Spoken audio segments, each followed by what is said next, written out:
নোয়াখালীর মেঘনা নদীর তীরে দাঁড়িয়ে আছি। কিছুক্ষণের মধ্যে বাসানচরের উদ্দেশ্যে রওনা হব। এটা হচ্ছে সুবর্ণচর চাতলা ঘাট। এখান থেকে বাসানচরের সমস্ত ট্রলার সি ট্রাক ছাড়ে।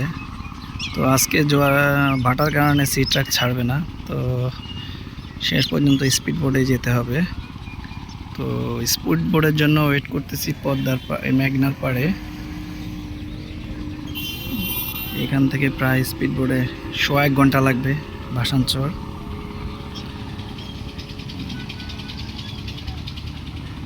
স্পিড বোট বাসানচর থেকে রওনা দিয়েছে, আসতে প্রায় আরও আধা ঘন্টার উপর লাগবে।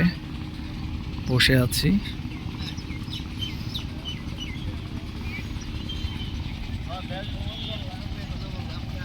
এই প্রথম বাসানচরে যাচ্ছি, অন্যরকম অভিজ্ঞতা।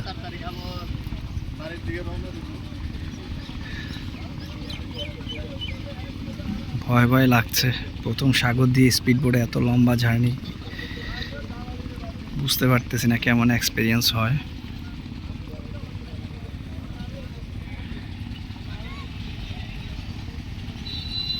আশা করি আর 15-20 মিনিটের মধ্যে স্পিড বোট চলে আসবে।